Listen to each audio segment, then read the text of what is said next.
What's really interesting about this movie is that, like, I was kind of even laughing after I watched it because I was thinking, I'm like, oh, I was in my head even justifying like why he gets beat up at a certain point because I think that he has to pretend that he's not a superhero or whatever. Did you have to sort of reverse engineer the sort of how you play the scenes from like sort of what we learn about him at the end of the movie? It's a very funny way of looking at it.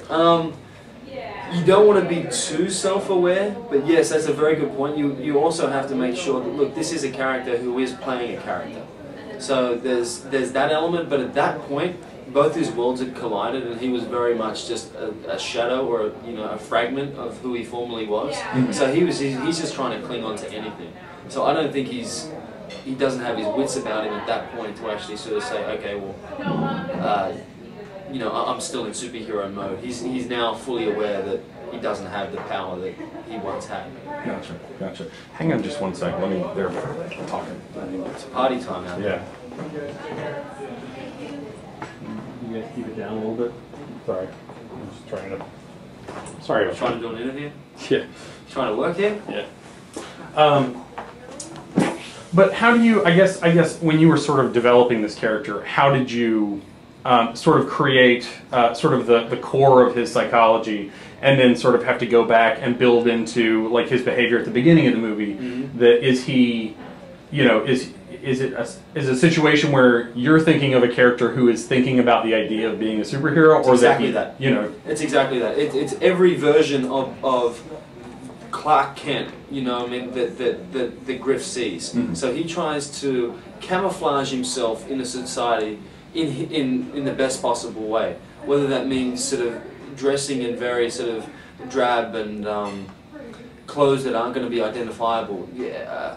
Working at an office job, everything that he does is sort of built towards being sort of what he can be outside of that. But he doesn't realize that the more he tries to be invisible, the more visible he becomes. The more he tries to not stand out, the more he stands out. So there's I understand where you're trying to go with it, because there's that element where somewhere between who he's playing during the day and who he is at night lies who he really is. And it's eventually, that I guess is sort of what Melody eventually sort of falls in love with and sort of says, you know what, it's okay to embrace this. Whereas society is sort of saying, you got to get back and be just normal.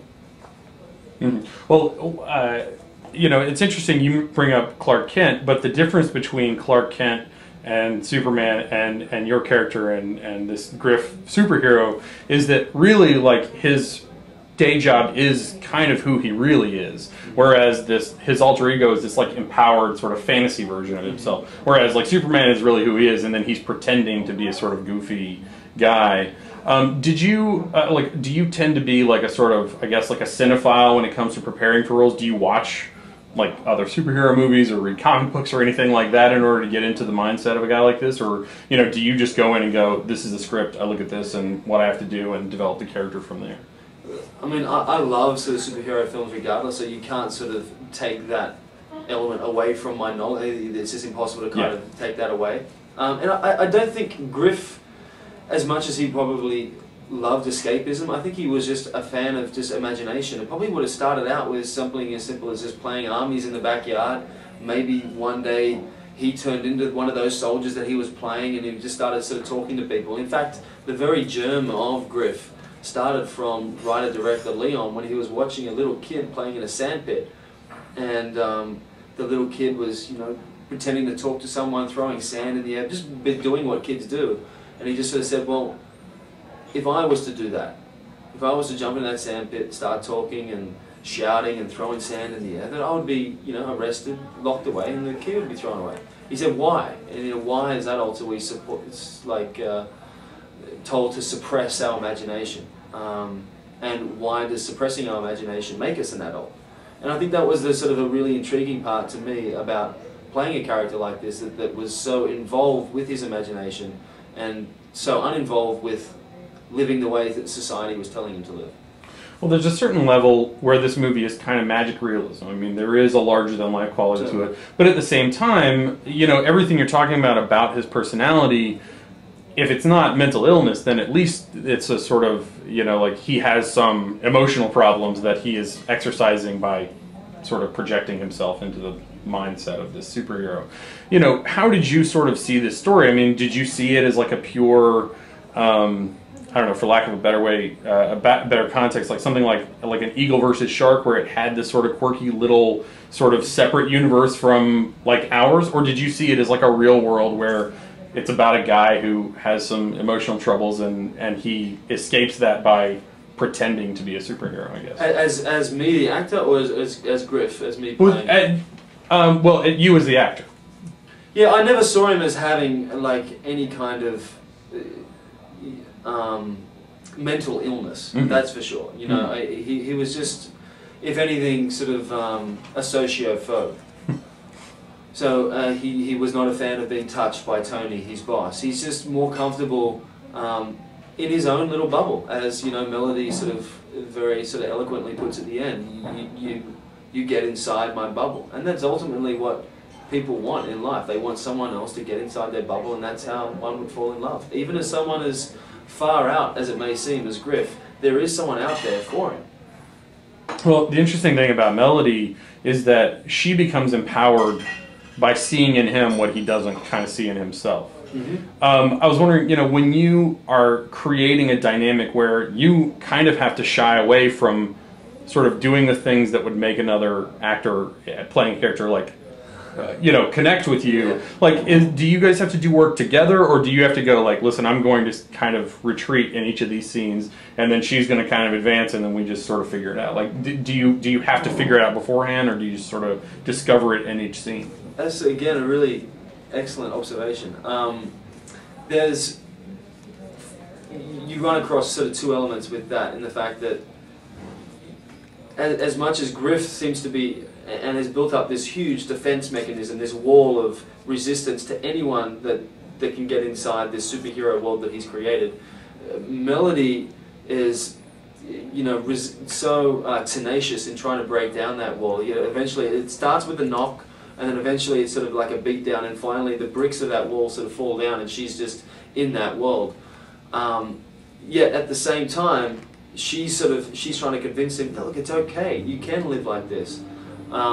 Yet as actors, to step back from it, you have to kind of hope that whoever I'm acting across has that kind of the maturity to be able to handle the very uncliched way of how a relationship would take place. And fortunately, Maeve had that and more. You know. Well, the film emulates the hero a little bit in the sense that it has a kind of scrappy, like kind of cobbled together quality, because it is kind of like a small and intimate kind of superhero movie. It's not vast and sweeping like, you know, Superman or whatever. I was wondering, you know, what was sort of your experience in terms of getting acclimated to special effects in this particular movie, especially when the movie very clearly sort of presents like that some of the special effects are things that are just in his head, and then the movie also presents sort of what the reality is of what he's doing. In terms of my exposure on set? Yeah.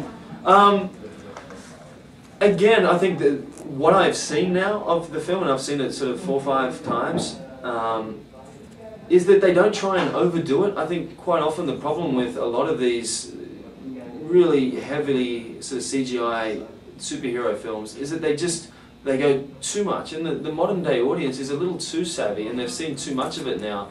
And if you go overboard, it sort of starts taking away, I think, from the story. So if you keep it simple, and much in the same way I think True Blood also keeps it very simple, it makes it easier, I think, to sort of go along with the story and go along with this land of pretend or fantasy. And particularly for our story, I think it really plays off, and really we've had sort of next to no trouble with anyone sort of picking the faults in the CGI. Mm-hmm. Well, no, I don't mean it as a criticism of the movie. Only that it has the same sort of scrappy charm that he does as a superhero, where it's very sort of self-created. It's self-generated.